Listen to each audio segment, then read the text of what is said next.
This is where we are today. These are all graves from World War II. These are all boys who died and men who died very young in the war in this section of the Napier Military Cemetery. This big, beautiful, massive tree was probably planted, I would say, I don't know, 60 or more years ago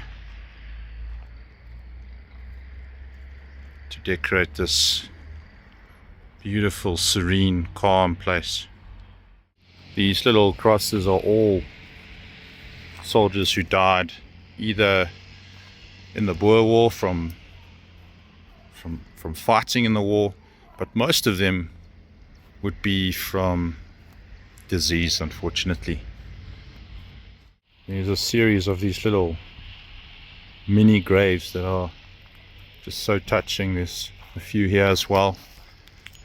These are all from babies who died from illness, aged 27 days.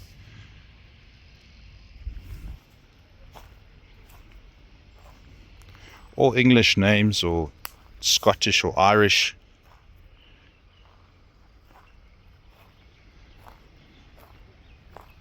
And these little grey crosses are all soldiers.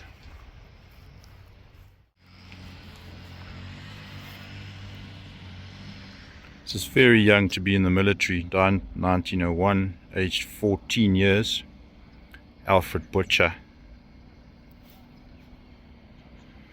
Most soldiers in the Boer War actually didn't die from fighting, but diseases like typhoid and measles and dysentery.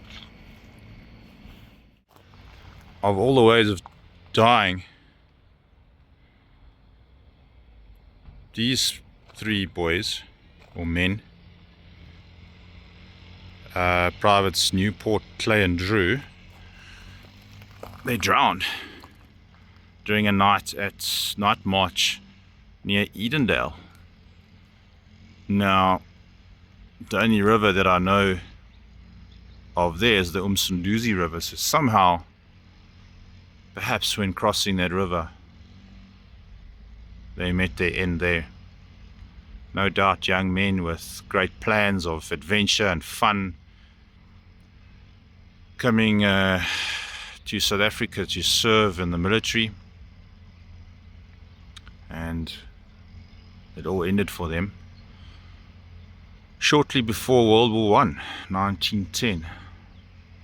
Wonder if they had any idea that the whole world would be breaking into chaos 4 years after they died. Here's another one. George Roberts was found drowned 1907, aged 24 years. I really wonder,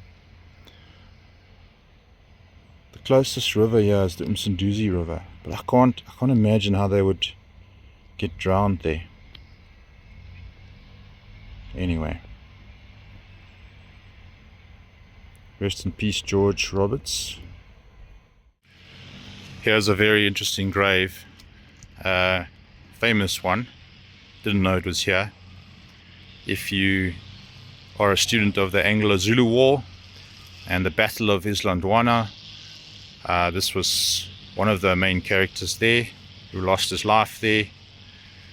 Very brave and well-respected man, and it was basically his poor relationship with other commanders that cost him his life, and he had to fight Zulu warriors off by hand after he ran out of ammunition and couldn't make it back to his horse at the Battle of Islandwana, 1879.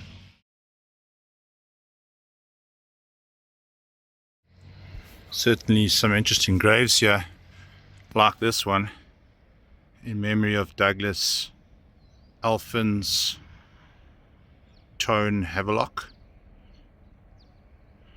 the late Burma police eldest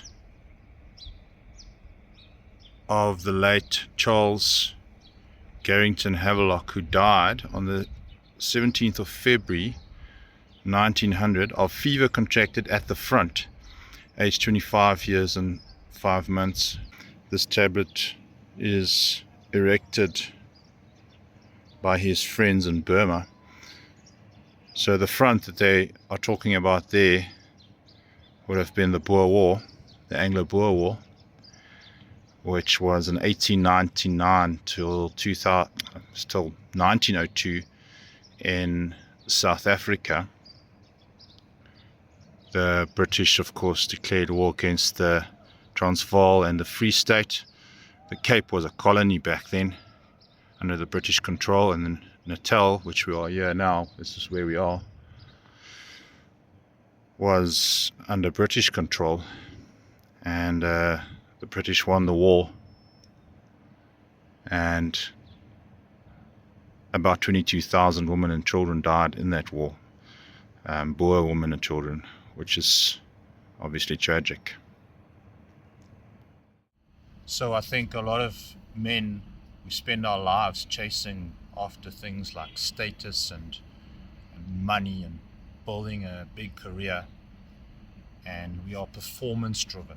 We just have to perform all the time. But if you come to a place like this, you actually realize that presence means more than performance. Are you present in your children's lives? Are you present at home? Or will your children remember you as someone who was always away, always making money, sending money home, but that they could never really connect with their father because he wasn't home often enough? So if this was the last day of your life, and we never know when it's going to come, things like disease can strike at any time, I guess.